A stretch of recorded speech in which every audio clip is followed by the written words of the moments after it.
Bem-vindos à aula 2 do nosso curso Doenças Neurodegenerativas, Vem Aprender sobre o Parkinson.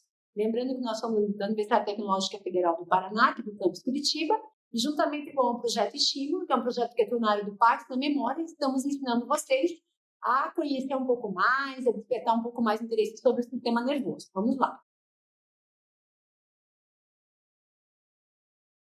Então, já falávamos, né, só fazendo uma recapitulação da aula 1, que a gente falou um pouco sobre osteologia, falamos sobre a anatomia dos ossos, da função dos ossos, e apresentamos um pouco sobre aonde fica o nosso sistema nervoso, né, o que é a função da nossa cabeça. E agora nós temos, então, uma imagem aqui da neuroanatomia, que é a parte da anatomia que estuda a cabeça, ou propriamente dito o cérebro, o sistema nervoso, que é o SM. Vamos aproveitar as imagens da nossa tela. Vamos ver aqui, então. Aqui nós temos toda a calota craniana, que falávamos há pouco, na aula 1. Se não assistiu, assista a aula 1. E aqui temos a aula 2. A aula 2, vamos ver toda essa parte do sistema nervoso aqui.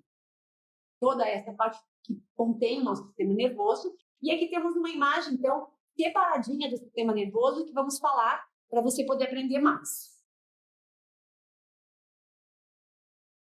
O sistema nervoso, ele é um conjunto, então, de órgãos responsáveis pela coordenação e integração dos demais sistemas do nosso corpo. E ele vai se adaptando e ele vai relacionando, então, o meio externo, que é o meio que nós vivemos, controlando o funcionamento visceral das nossas vísceras, dos nossos órgãos internos. Então, temos órgãos que funcionam independente da nossa vontade. Vamos falar daqui a pouco. O sistema nervoso, eles vão integrar, então, o único sistema nervoso. Temos o sistema nervoso central e periférico. Toda essa parte aqui, ela faz parte do nosso sistema nervoso. Lembrando que a gente tem a parte do cérebro, como falamos estamos falando de neuroanatomia, mas temos também, vamos falar depois, a parte da medula, que essas são as próximas aulas para que você possa entender. O nosso sistema nervoso central, que é o comando, que é a torre de comando, que é o nosso quartel-general, ele está composto pelo esqueleto, que é a parte do crânio, temos o crânio e a coluna vertebral, né? E temos o sistema nervoso periférico. O periférico, então, o sistema nervoso periférico, ele está composto por nervos e gânglios que vai controlar o nosso corpo, que vamos falar depois na aula da medula. Para vocês poderem entender, nós temos, então, o sistema nervoso da relação com o organismo, que é o sistema nervoso somático, e temos o sistema nervoso da vida vegetativa, que é o visceral. Para que vocês possam entender, a gente tem, então, vias que vão nos ajudar. No somático, nós temos, então, a via aferente e a eferente, que vamos ver na imagem posteriormente. E temos a via visceral, e também temos a via aferente e eferente, mas na via eferente nós temos o sistema nervoso autônomo, que é autônomo, o próprio nome diz, ele funciona por ele próprio. Nós temos o simpático e o parasimpático.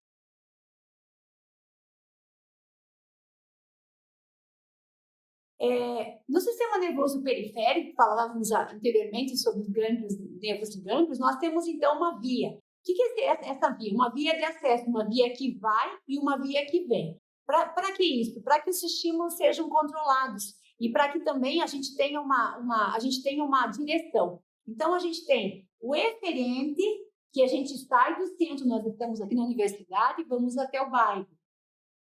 E o aferente, eu venho do bairro para o centro.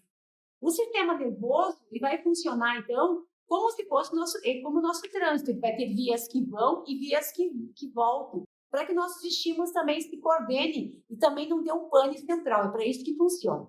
E o nosso sistema nervoso autônomo, que falávamos há pouco, ele vai controlar, então, músculo liso, são os peristaltismos, também o peristaltismo do nosso estômago, do nosso intestino, o músculo cardíaco e glândulas, ou seja, tudo isso é involuntário. Então, só para vocês entenderem que temos sistema nervoso central, sistema nervoso periférico. No periférico, como é periferia, ou seja, são outros locais que vão transmitir a informação, a gente tem uma via que vai e uma via que vem para vocês poderem entender. Acho que agora ficou mais claro para vocês entenderem e conseguirem irmos adiante na nossa aula.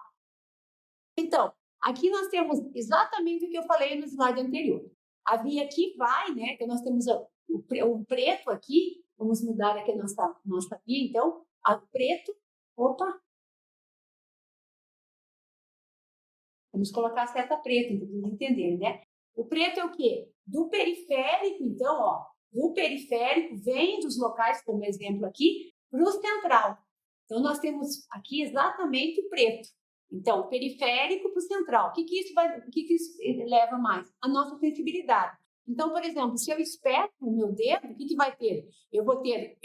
Primeiro eu vou ter uma dor, mas aí vai transmitir o impulso até o meu cérebro para depois fazer o quê? Para depois voltar, que é o do central para o periférico, que é o movimento de tirar daquela agulha ou, por exemplo, de uma roseira, que eu espetei esses dias e tive essa sensação, né? Então, o que acontece? Ó, tá? Então, acontece exatamente isso. Ó. Ele vai do central para o periférico. Então, ao mesmo tempo que eu tenho uma via que vai, né, que eu estou sentindo alguma coisa, por exemplo, um calor de uma coisa quente, de um fogão, eu tenho uma outra via que, ao mesmo tempo, isso, uma velocidade muito rápida, vai fazer com que eu tire o meu braço, tá? Para que eu não queime no meu dedo, no meu local. Então, isso que eu quero que vocês entendam. Que a gente tem, então, a parte do periférico para o central, da periferia para o centro, que é meu sistema nervoso, e depois do centro para a periferia para poder retornar o estímulo. A gente tem vários exemplos aqui e vamos colocar também um material de apoio para que você possa se aprofundar nessa parte também. Como falávamos há pouco, né, nosso sistema nervoso autônomo, lembram? Ele tem o parasimpático e o simpático. O que quer dizer isso? Quer dizer que no parasimpático eu tenho alguns movimentos e algumas situações que eles vão ser realizada, por exemplo, e o simpático, né, o parasimpático vai contrair a pupila e o simpático vai dilatar. Então, um vai fechar e o outro vai abrir. Então, esse sistema aqui, ele vai funcionar com o meio externo, lembrando sempre, por exemplo, aqui em relação a estimula a salivação. Se eu passo perto, né, o que vai acontecer? Se eu passo perto de algum lugar, alguém está fazendo uma comida, o que vai acontecer? Naturalmente, o parasimpático vai estimular que eu tenha mais salivação e o simpático, né, ele vai inibir. Então, lembrando sempre que tudo isso está ligado aos nossos gânglios aqui, né? Tem gânglios na nossa coluna aqui, na nossa coluna vertebral, que vão fazer essa sinalização, como se fosse a via que eu mostrei para vocês anteriormente, tá? Só para vocês poderem entender. Depois vamos mostrar numa peça, vai ficar mais fácil para vocês. Então, estamos encerrando a aula 2 da parte de neuroanatomia, o inicial. Nos acompanhe, assista às aulas quantas vezes forem necessárias, realize as atividades e, se tiver alguma dúvida, entre em contato por e-mail. E acompanhe o material de apoio, porque é bastante importante para que você possa entender cada vez mais. E as nossas referências, que é o Sobota e o Spencer, que estamos também disponibilizando no nosso material de apoio.